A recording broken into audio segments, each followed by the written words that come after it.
This is Hidden Killers with Tony Brueski. Here now, Tony Brueski. If you've watched the Amy Bradley documentary on Netflix, you probably have a lot of questions. And so do we. So we're going to talk about it here and break this thing down into four different parts. We're going to talk about the vanishing point, basically, breaking down the timeline and what doesn't add up about it. We're going to talk about the theories that are still floating out there and the ones that really you can punch holes in and it looks like Swiss cheese. And then the sightings, we'll talk about that. Coincidence, a cry for help. Was it her out there? What did it all mean? And what now?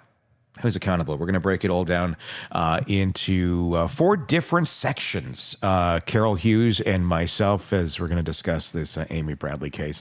It all begins, if you hadn't heard about this yet or watched the Netflix special, here's the very quick cliff notes. She was last seen on a cruise ship balcony just before sunrise. 45 minutes later, she was gone. There was no sign of struggle, no splash in the water, no CCTV footage, not a single damn clue. And this chapter that we're unpacking here, the exact timeline of events and exposing the gaps, those maddening blank spots where accountability should have been, we're going to ask the questions. You know, the Royal Caribbean never seemed to be in a rush for an answer. Like, who was awake? Who knew before they were supposed to? And how the hell does a passenger disappear from a floating hotel without triggering an all-hands-on emergency? So let's get into the moments that made the vanishing possible and maybe preventable. She was just gone. She was gone out of nowhere. The timeline shows they went to bed. She was out on the balcony. Everybody gets up. She's not there anymore. There's so many pieces to this. Carol, I mean, what's been the most suspicious detail in this timeline that has stood out to you?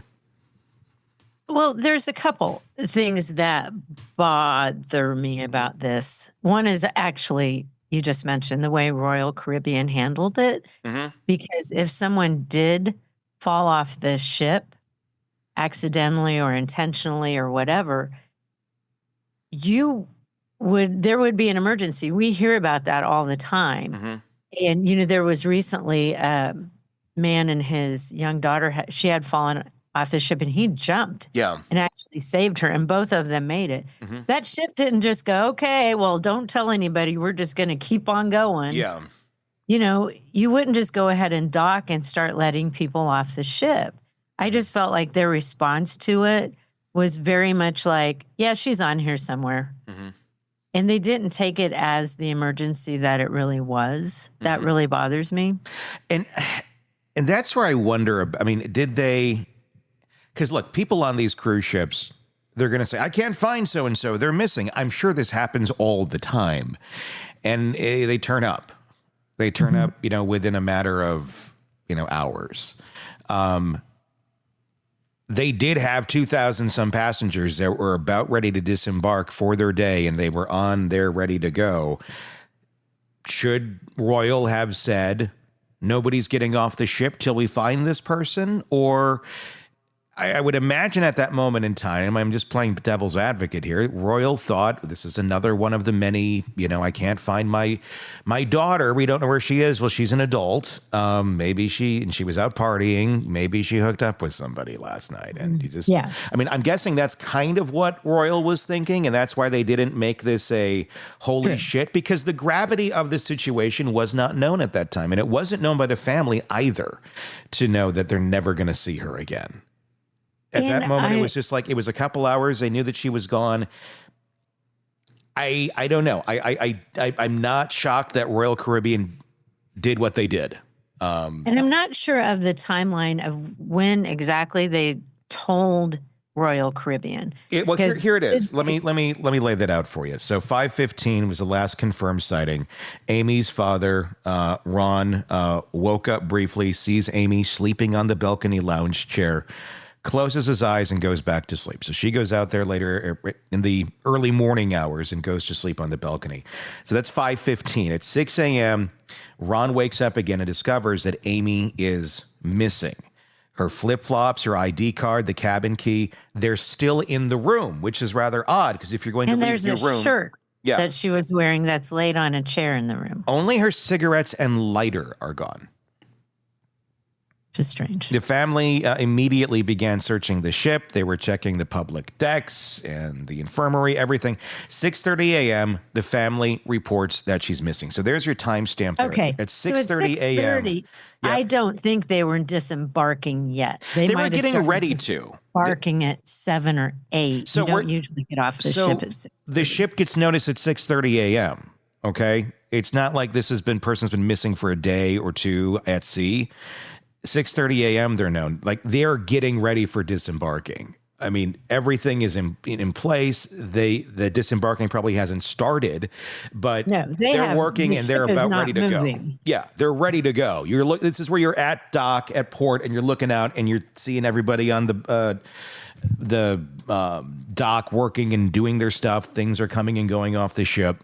So things are coming and going off the ship at that point in time before official disembarking, which I think is important in the conversation.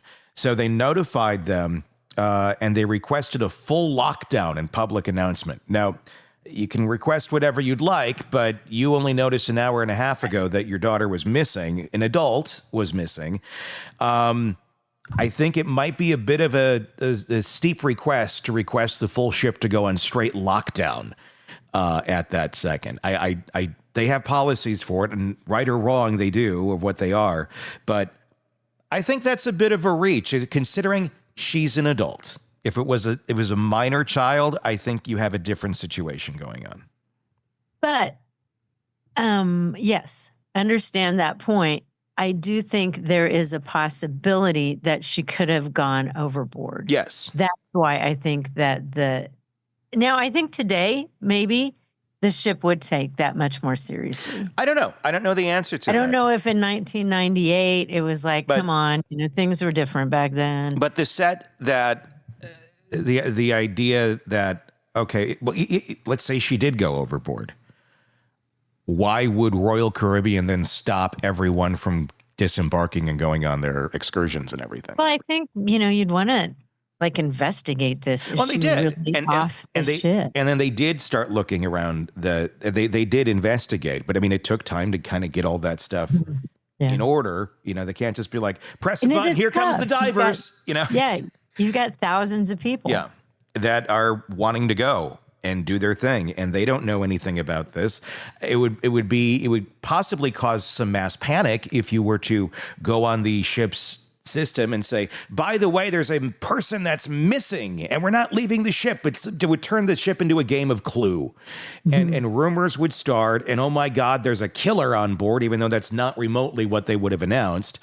And it would have caused panic.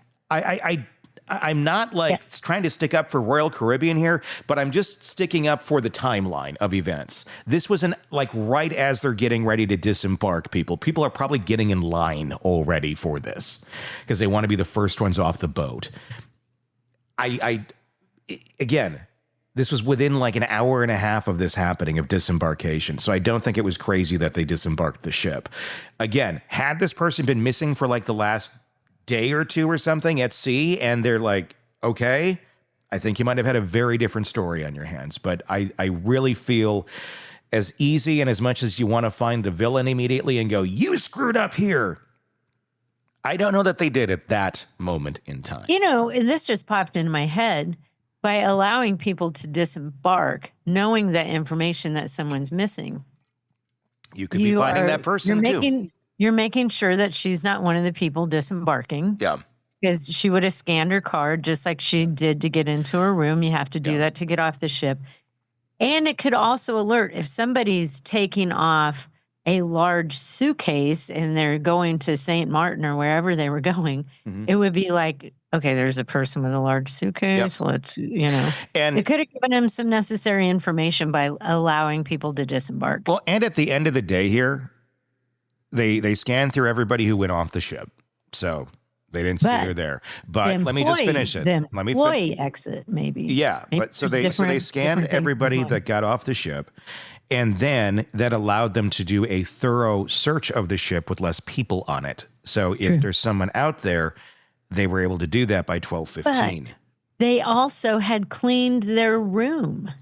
Yes. That was weird that they were allowed to clean the room. But at that moment in time, nobody is thinking this is something that extreme. Obviously. That's it. It's not anyone's mind. She's only been missing for a few hours on a cruise ship, and she's an adult, and she was out, partying and drinking the night before. It's not crazy to think she's in someone else's room, passed out. Mm-hmm. That is not a ridiculous idea. I'd be worried just like that family is, but again, I don't think it would be cause to, completely stop everybody from getting off the ship. And I think the ship made the right call by sorting through the people that went off, then allowed them to look in everything. So by 12:15, it's not like the cruise ship didn't do their job to an acceptable, I would think, extent at the beginning. By 7:50, it took him a while to get the announcement out. I will say that. And it was very, would Amy Bradley please come to the purser's desk? Passengers are already disembarking for Curacao at that moment. So no security measures are implemented to stop passengers or crew from leaving. But like you said, they're going through a checkpoint to get out and off the ship. Mm-hmm. So you would get that. 12:15, the crew begins the official search. And this is, I forget what it's called officially on a cruise ship, but it is something. And it's where they have to basically search every inch of the ship, every cabin, everything. And every person on board, every crew member has an area that they are assigned to be looking into. So they did that. And she's not found on board. It wasn't just let's just stroll through the casino and see if somebody's, passed out underneath the roulette table. It's a thorough search. When they could not find her that way, again, this is 12:15. So we're talking within a few hours of all this going down that they did do all this. They didn't say, well, maybe, in a few days we'll do that search. They did it within a few hours. And it could have been easier with a lot of passengers. Not everybody gets off the ship, but a lot of passengers did. It'd be far easier with less people on board. Yeah. So that's how they did it. And then the captain notified the FBI and the Coast Guard. So that is how the initial part of all of that went down. Now, there's a lot more to it, obviously, as the search began, and then the cruise ship departs, and we'll go through all of that as we continue on here. There's just so many questions about the beginning of this. At the end, now that you know the timeline, and it's not like over sensationalized in a Netflix doc, does it make more sense that to not be outraged at or at Royal Caribbean at that moment in time? I think there's other slip ups later, so I'm not completely saying you're all off the hook. But I think initially, I don't know what more appropriate reaction would have been given the circumstances at that moment. And I just think that there was a high possibility. There should have been considered to be a high possibility that she went over. Mm-hmm. And so I'm assuming they looked around there. But, as far as searching the ship and everything, I think they did what...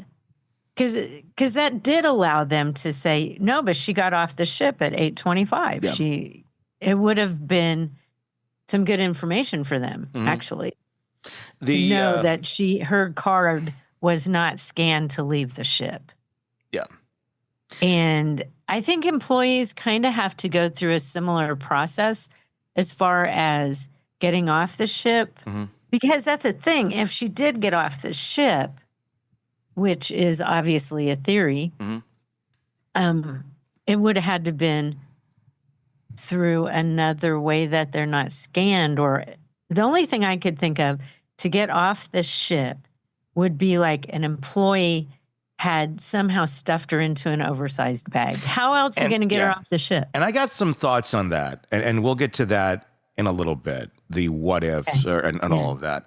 But I do think that they did what they could. Yeah, and just, I mean, look here more at the timeline. On the 24th, this happened on March 24th.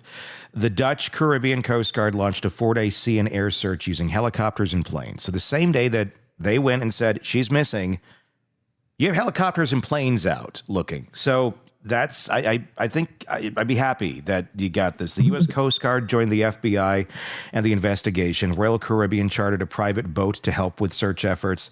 And they searched over 200 square miles between Aruba and Curacao.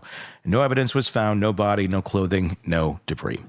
They looked, they dived, they did everything by the ship too. Then the 25th, well, it's time to leave port, and the Rhapsody of the Seas left port with all passengers except for the Bradley family. They stayed back. The FBI began interviewing passengers and crew at the ship's next stops at St. Martin and St. Thomas. And the man, the guy that she was dancing with and hanging out with the night before, who's known as Yellow. He's the band member that was in the lounge earlier. He is questioned by the FBI and reportedly passes a polygraph.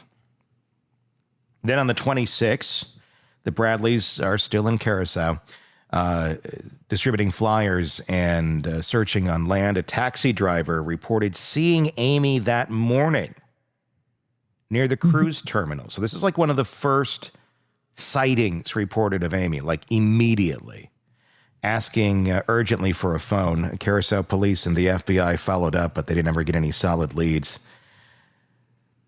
In April of 98, there was a possible encounter when, while in Curacao, a person believed he heard Amy's voice yelling his name from a passing van.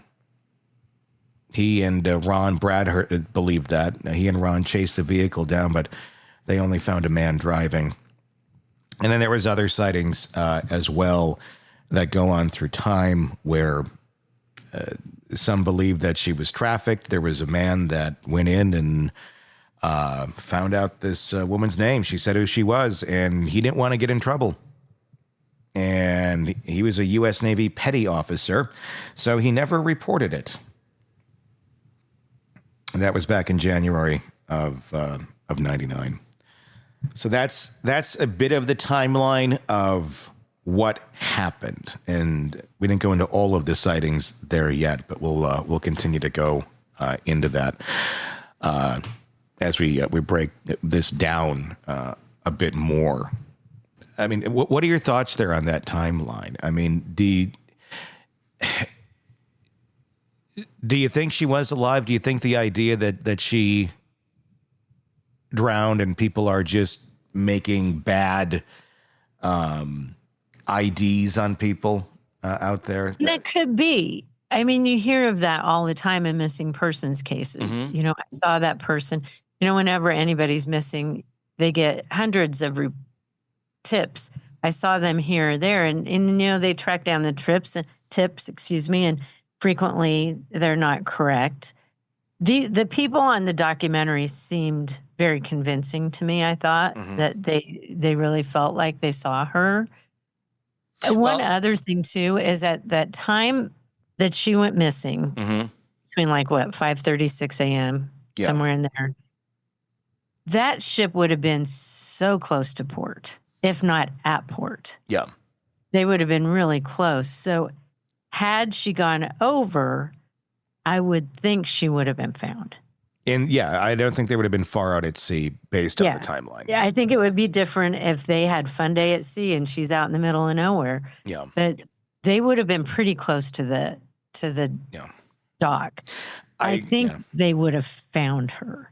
I agree. And the more convincing part of anything, it's the identifications of her that people have had or suspected sightings of her. The same tattoos. That's a key part. It's one thing to go, oh, this person resembles that person, maybe, I feel like from day to day, I kind of resemble the person I looked like yesterday, and like it all, we all change a bit.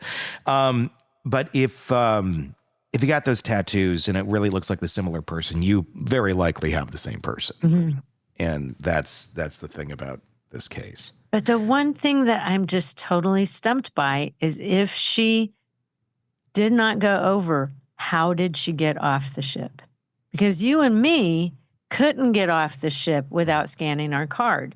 We can't go to some employee exit and they're really close by where we exit. Mm-hmm. It's not like it's on the other side of the ship. They'd be walking out into water. Yeah. So it's usually just really close.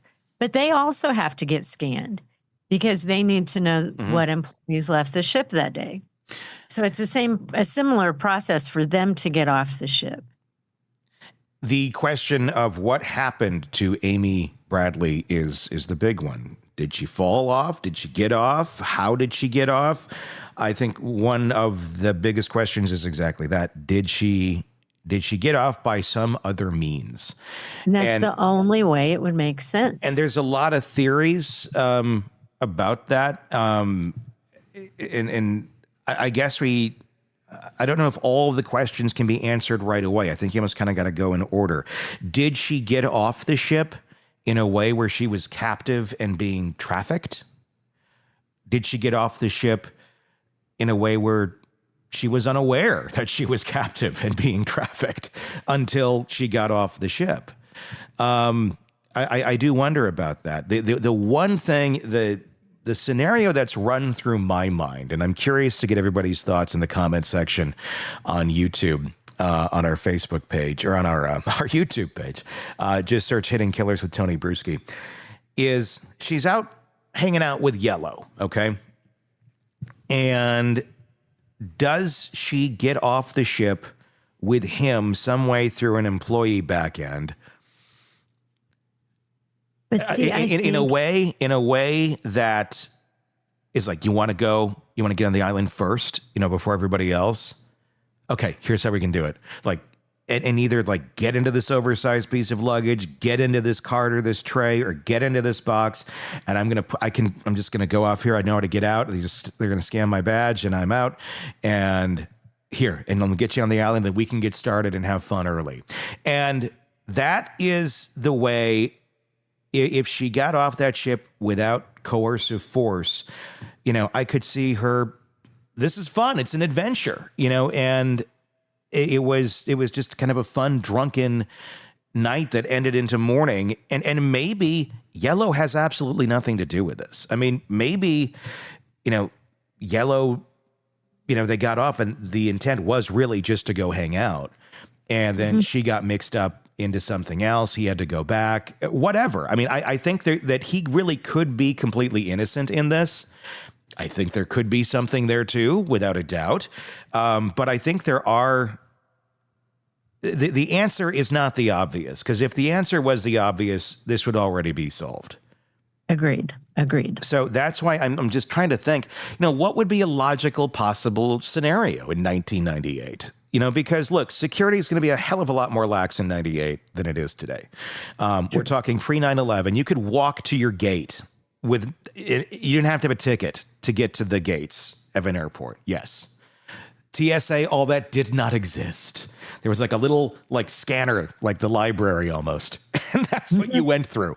And that's all it was. So security is a different world in 1998. So you gotta consider the setting, the time, all of that, because that very much plays into this, where you could easily do that. I could see that being like this a theme for a sitcom, I mean, it's because you could have pulled it off fairly easily at that point in time. Yeah. And I'm just wondering if that's how she got off the ship unnoticed. Why did she leave that stuff back behind? I don't know. That's the weird part, though, because you start to get into why would she have left that stuff? You think she would have said, let me go back to my room and get my stuff quick, and then we'll go do this or whatever. I don't know how she got out of that room. I suppose if you're passed out, everybody was out having a good time the night before, it wouldn't be hard to sneak out of a room with nobody hearing you. Well, I think the parents went back at regular bedtime. But they were all asleep. They woke up and yeah. But I do think it's weird to be out as late as she was out. Yeah. Dad sees her sound asleep. And within 30 minutes, she gets up and is like, And she might have gotten up for some innocent reason. Like, I think I'm going to go up to get some breakfast at the buffet. Yeah. I'm hungry. You know, it could have been anything like that. I'll be right back. Yeah. No, But- there really could have been so many ways that this went. Because she didn't, you know, and we might talk about this, but she seemed in her life in a pretty good place. Like, she had just adopted a dog. She didn't seem like someone who was so. No, she's on a cruise ship and she's happy. She's celebrating life who intentionally do anything. This was not a suicide in any way. Yeah, shape, I don't feel like she intentionally did anything to harm herself. I really don't. No. But if you believe she was trafficked, what's the strongest piece of evidence supporting that? I'll tell you what it was for me when I watched the documentary. There's a woman in there with the FBI. Yeah. And talk about a photo that was sent to the family. I think it was a couple years later. And I can find it here. Hang on. And the FBI person said that they analyzed that carefully and they concluded it was Amy Bradley. That's when I was like, okay. That's when I turned my thinking around, and I kind of do go with the sex trafficking theory. Here's that photo side by side if you're watching us on YouTube. Let me. And she's positioned in a way that you can't see her tattoos. Yeah, like there's her. That's her face there. It's several years later after being trafficked. So that's the one they analyzed, and they concluded it was her. You know, they looked at the chin, nose, the eyes. And of course, she's got a lot of makeup on in the picture on the right. Yeah. She's got really long hair, so she's going to look different.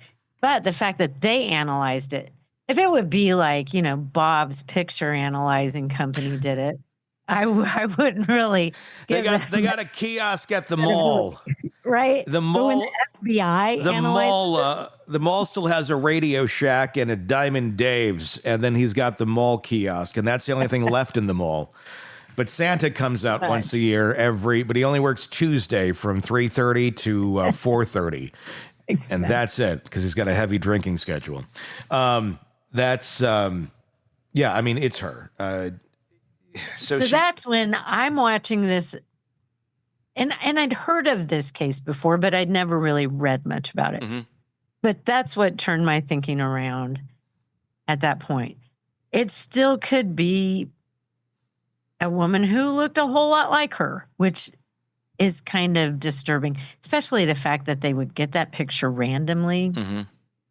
I don't know. I guess nowadays you could easily craft any picture from anything you wanted. Well, this was back then it was much harder to do that. Yeah.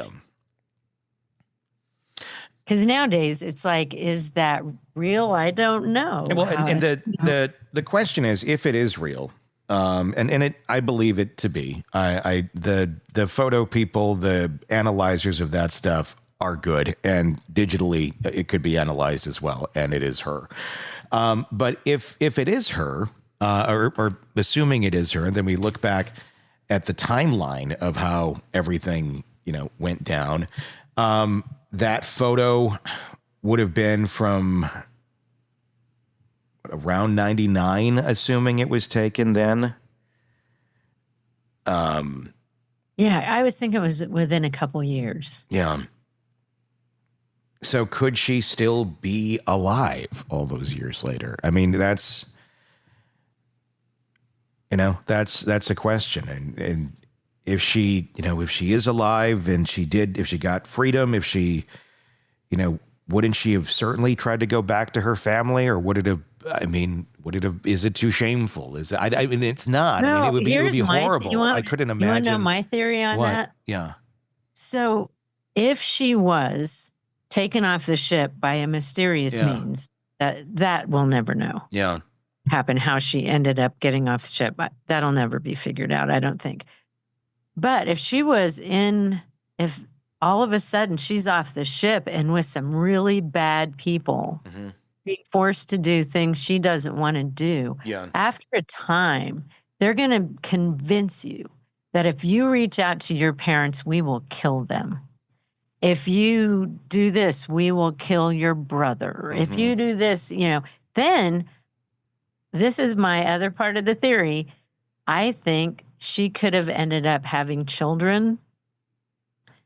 If you do that, we will kill the kids. If you do that, you will never see the kids. Yeah. You could be in an impossible situation. You really could be. Yeah. She reaches out. She could be 100% convinced that her family will be killed. Yeah. She could be 100% convinced if she has kids, they will be killed. And so she might just be going with what they say. And then there was that weird thing about there was a page or something that got hits from that area, people looking at pictures from where they think she might be. I thought that was really credible evidence to her being alive. Yeah. Because why else would somebody in that area, I mean, maybe somebody could be staring at the pictures going, I think I know who she is, or have I seen her, I guess. Yeah. Maybe. But I think when people are kidnapped or missing, they have gone through such trauma that you are so afraid. And now at this point, she might not be alive. Yeah. But you would be so afraid, and they could convince you of anything. I could see that, being very, and those are angles you don't often think of because it's like, well, why would you not go back? I mean, there's a lot of viable reasons not to, especially the kid angle. Because look, if you're being abused like this left and right, it's going to happen at some point. And so the likelihood that could be a factor, and then she's trying to, and she could still be in that sort of a situation to this day. And she could be with a really abusive person living in a very abusive situation. I mean, it could be like that's the type of situation that she could be in, where it's, cartel-like almost family, where she's Absolutely. in it.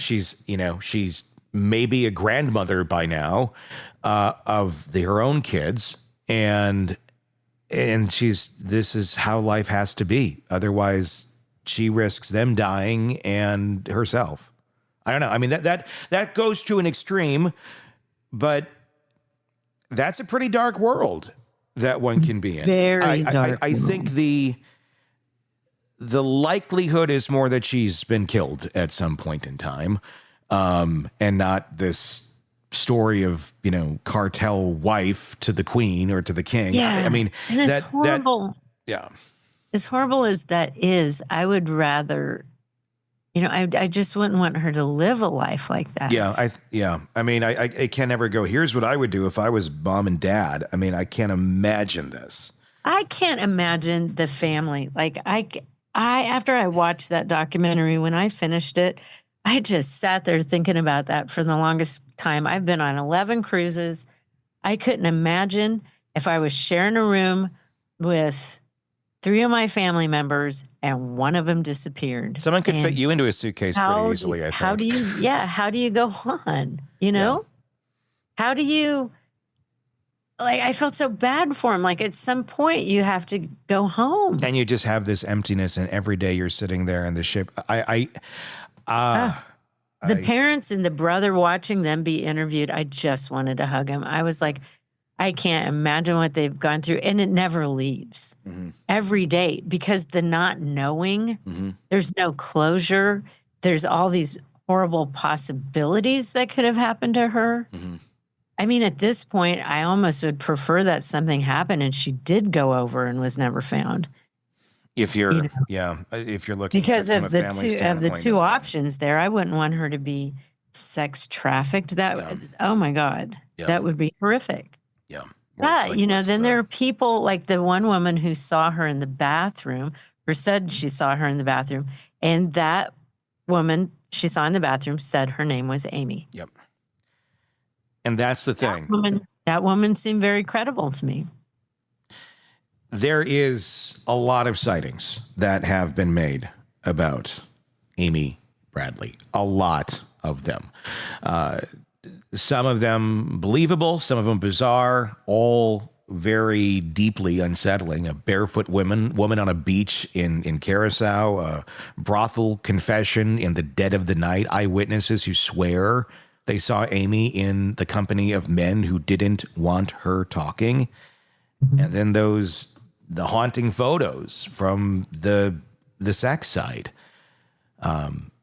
Let's break down like some of these sightings of Amy, and what ones stood out to you the most? Like what has stood out as being the one that if you were to say, and maybe you think all of them are credible or just a few, what's like the one you're going that's got to be her? The thing I found interesting about all of the sightings was there was a through line, and it was that she seemed to not be able to talk. She seemed to be upset. It wasn't like they just ran into an American on an island and she was on vacation. It didn't feel like that. Each one of the sightings felt desperate to me. Yeah. So that to me says something when you look at each of them. But I think it was the Navy, the ex-Navy guy seemed very credible. The woman in the bathroom, the fact that the lady has nothing to gain by making up, and she said her name was Amy. She has nothing to gain by that. And to be in the bathroom, and because, I've been in a public bathroom before where a woman's crying, and I'm like, are you okay? Can I help you in any way? And, that's what happened to her. Yeah. Yeah. So that felt very credible to me. The the brothel sighting, I agree with that one, and I don't think Bill Hefner has anything to gain by sharing this story aloud. No, but he did, and he's just, this is my life, this is what I did, and not proud of it, but this is what I did, and this is why I did it, and and for Amy, she would be a commodity. And so if they could get her off the ship and take her basically underground, for lack of a better word, hard to find, impossible to find, I could see there's a lot of money to be made with sex trafficking. As much as I hate to say that, like, it happens every day. Yeah. It does, and that's the scary reality of that. And there are people missing that go missing every day, mysteriously, and they're not found. Let's go.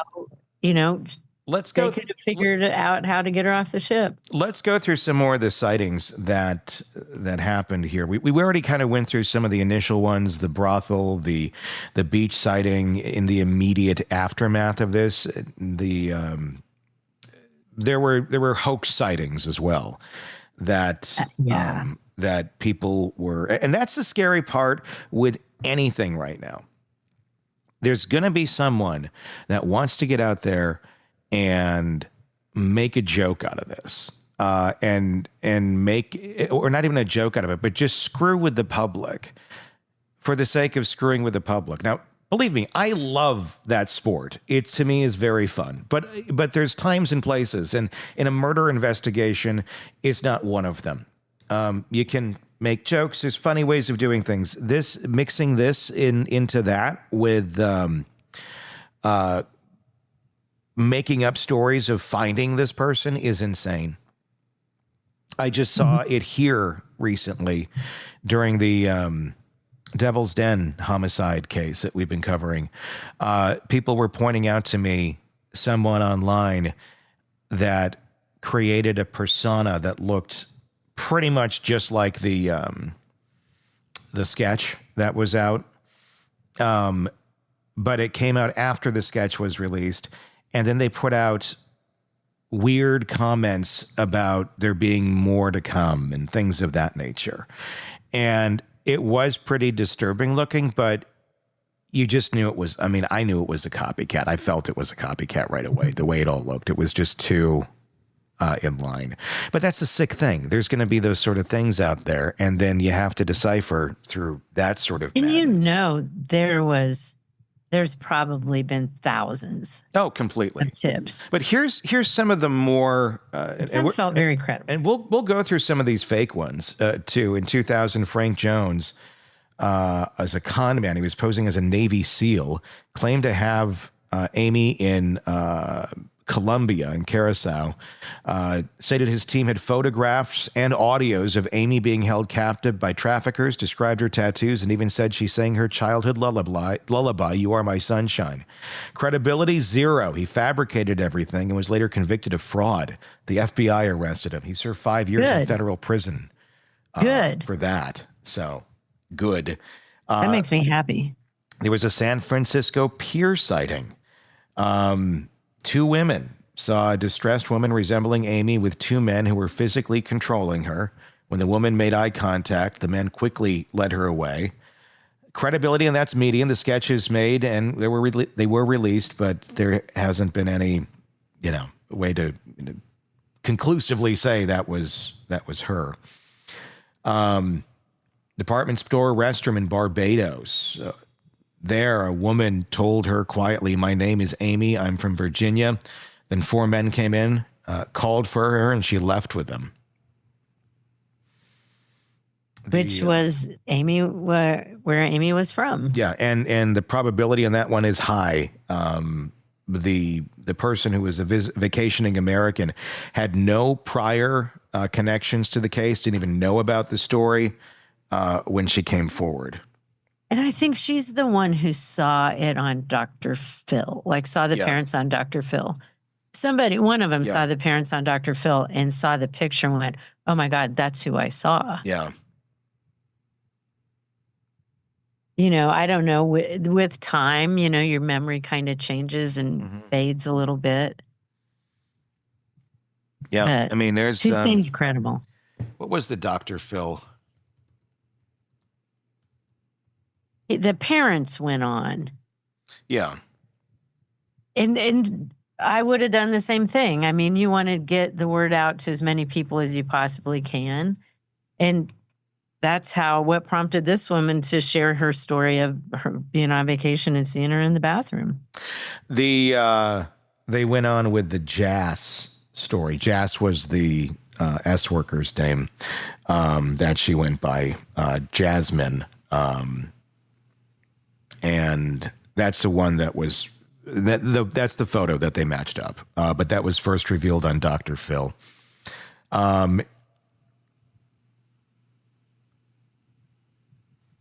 So I think that was the big thing there. That was the first time her mom saw those photos, was also on Dr. Phil. Oh my God. So oh my God.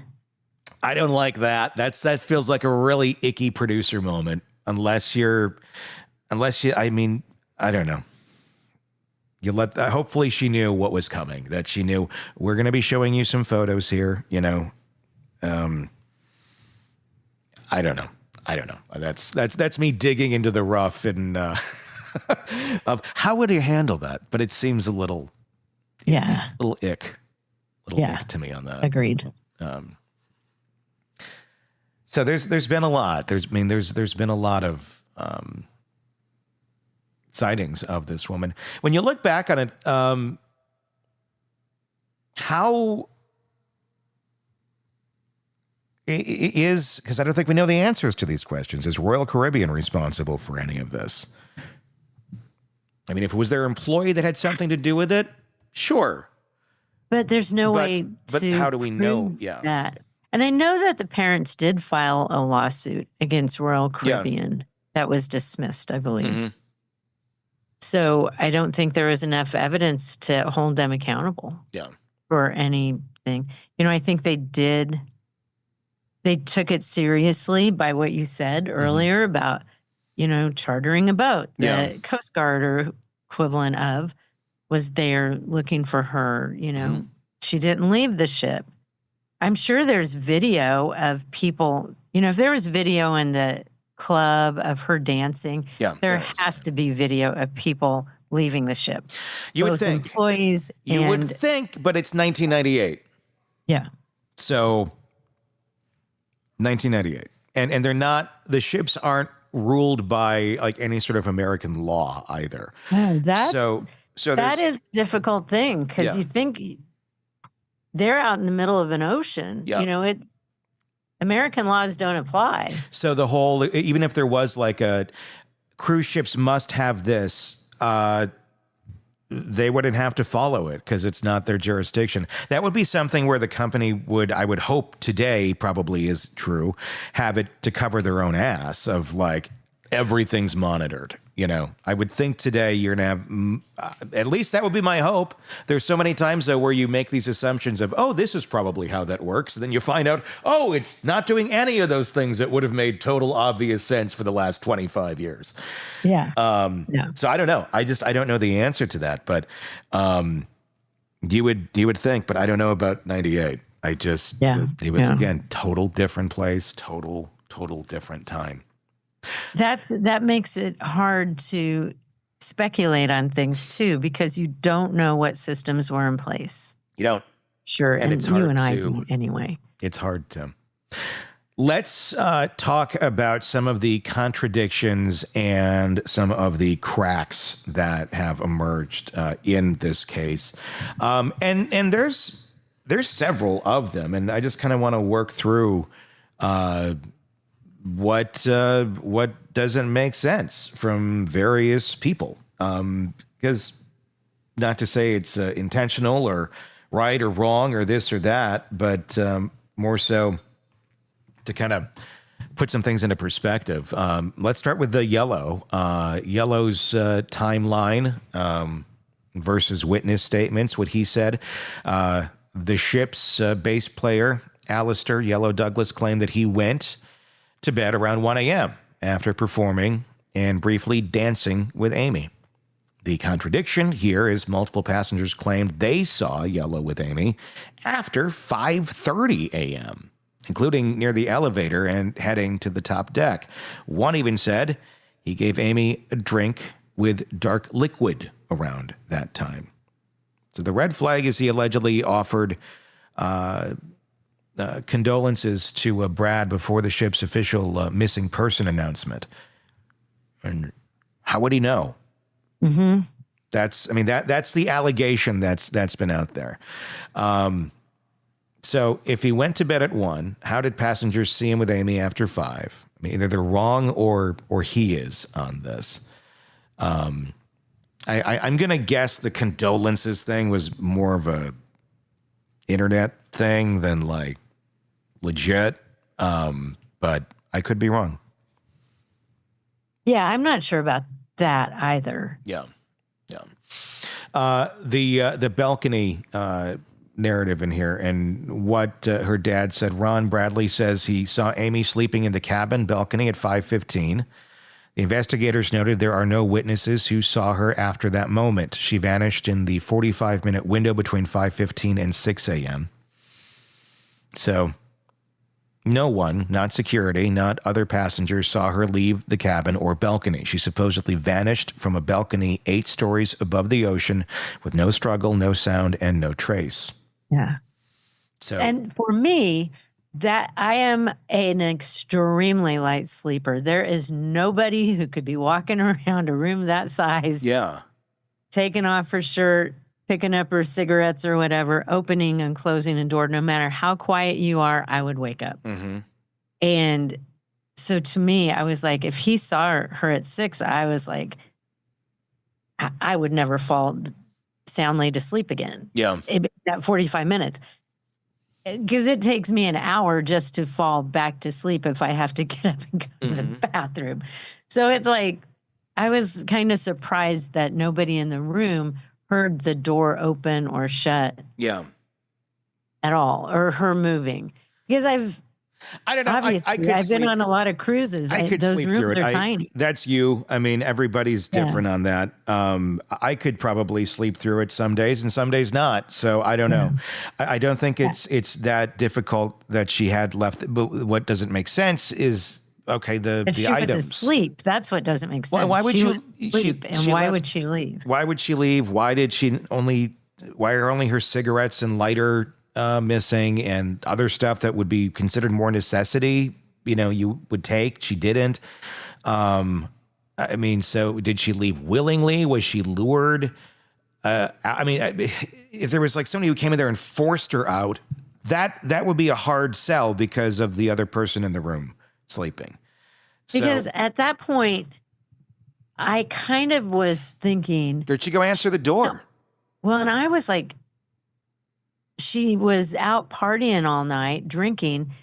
Did she feel sick? And she had her cigarettes and her lighter in her hand. When you smoke, you have them in your hand frequently. Yeah. And I'm like, did she go to throw up over the balcony and accidentally fell?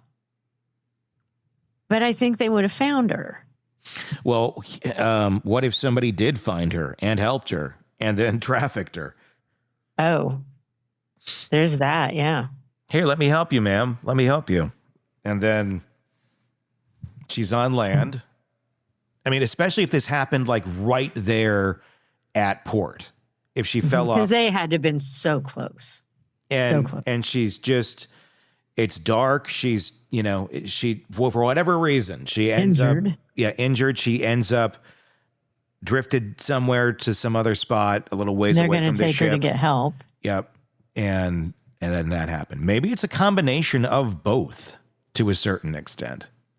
I don't know. Where maybe there is nothing involved, where nobody smuggled her off the ship, where literally she fell off the ship. She got off the ship somehow. That's the mystery that I think bugs everybody. Maybe that's it. Maybe she did fall, but then it wasn't rescued by proper people, but somebody else was out there and rescued her. Maybe somebody on a boat even. And that's where that went. Yeah. I don't know. That could be. Prove me wrong. Tell me how that could not have happened. I'm not stuck on it. I'm just curious for folks who have been dug into this story far deeper than I have for years, how that one could be wrong. And I don't know how if there is, high up great. their room was. Mm-hmm. It was up. I mean, you could have survived. But, it would have hurt, especially if you're not prepared or how you're landing. But it was a survivable fall. I don't know. There's so many angles as to what could have happened here. You got the cruise line's timeline versus passenger movement. Royal Caribbean claimed they began searching for Amy shortly after being alerted and assisted with the investigation fully. They allowed passengers to disembark for over an hour before making a public announcement. And they were there were no bag checks, no crew interviews, and no effort to freeze movement on the ship or dock during that critical time. That's been the that's one of the issues that people are criticizing. That's an issue. And I think that's a failure on their part. They should have taken it more seriously. They should have taken it more seriously. There should have been something better, some better protocol in place other than, well, maybe she'll show up. I mean, I would hope maybe it's better today, but honestly, unless it's a child, I think you would have almost guaranteed on every trip, there's going to be somebody going, where is the person that's supposed to be in my bedroom? And they're not there, and you can't find him for several hours, and it's already disembarkation time for the rest of the boat. What are you going to do? Go knock on every door and before everybody can get off? And, hey, are you in the right room? I mean, that's privacy. It's, I can see logistically why they handled it that way at that moment in time.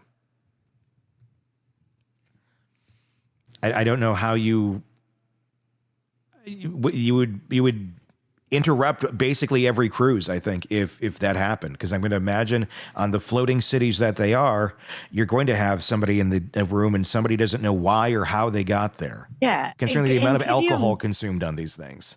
And how many times people are reported missing who are just passed out in an area. Exactly. And if that's the case, how do you fix it? You can't like stop disembarking every cruise. And you can't go knock on every door and going, are you sleeping with the person you're supposed to be? But I do think if there is a family who is like, we are missing our daughter. Lock that shit down. I think if they are disembarking, I think you should be alerted. Like if I'm disembarking with my beach bag, obviously she's not in it. Yes. Go ahead and disembark. I'm disembarking with this really oversized suitcase. Yes. Yeah. There should have been an alert like that. Come to the side. We need to see what's in your suitcase. Mm-hmm. I think that could have been done. I agree. No, I agree there, definitely. And again, it's not an excuse, but different time, different place. Mm-hmm. True. Very different on how security was handled. Because you do have to go back to 1998 days, not 2025 days. Nobody was looking through your bag. No. There was no security screening. There was like maybe a metal detector. And there was nothing other than that you walked through because they were just making sure you didn't bring a gun on board, basically. Other than that, you just walked on and off the ship.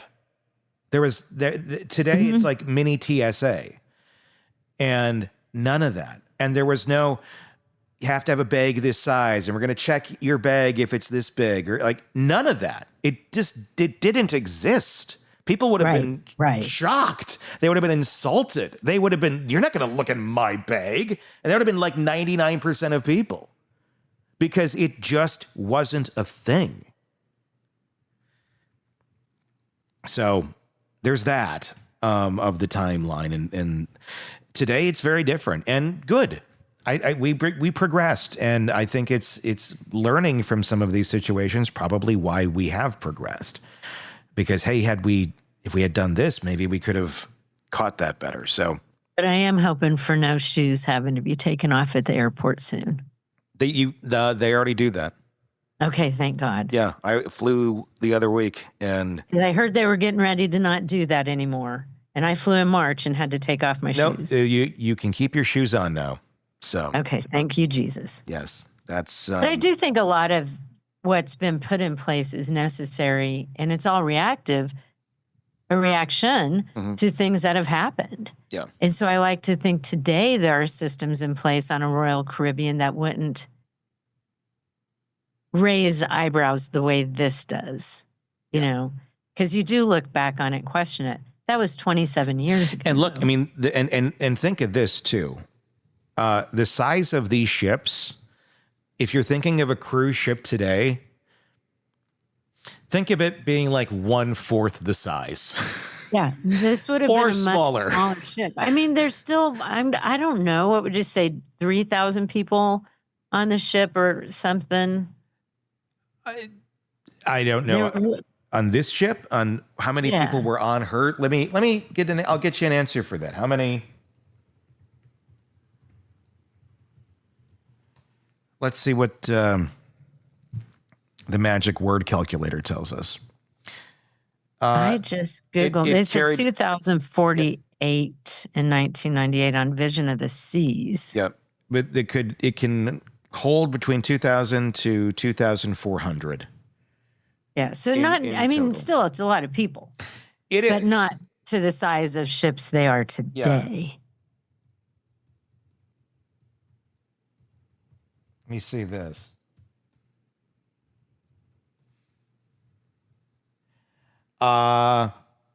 Okay, 7,600 passengers on Icon of the Seas. That's when we went on last year. So again, I think my analogy is pretty good. Think of it as like 1/4 the size of the ship. That's how cruise ships were. So it was also a much smaller area to surveil as well. So there's just a lot of things at that time that were just different. But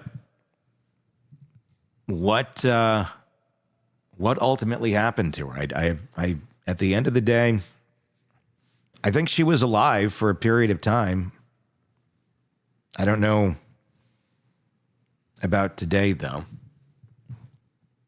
I don't know. That's what would be so hard is not knowing. That poor family, it's torture for them. And the not knowing. I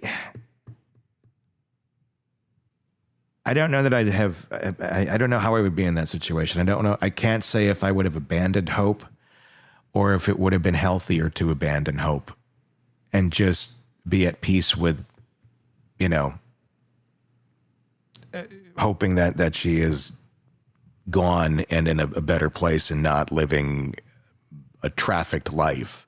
Yeah. At some point. But the not knowing. The not knowing is that constantly you're always going to wonder, especially if it's your kid, and that would be just the most haunting hell in the world. Yes. I cannot imagine being that father or anyone in that family. It's just being a dad. That's to a girl. Yeah, I mean these sort of scenarios just. Yeah, I can't imagine. But what do you guys think? Let us know in the comments section on YouTube. And be sure to press subscribe wherever you're listening to us on the podcast platforms. Just search Hidden Killers with Tony Brueski. If you're not there or you're over there, video, audio, search it either way and hit subscribe so you don't miss any of the cases that we cover for you right here. And please, like I said, in the comments section, let us know what your thoughts are on this case. Until next time, for Carol, I'm Tony. We will talk again real soon. Want more on this case and others? Then press subscribe now and don't miss a moment of true crime coverage from Tony Brueski and the Hidden Killers podcast.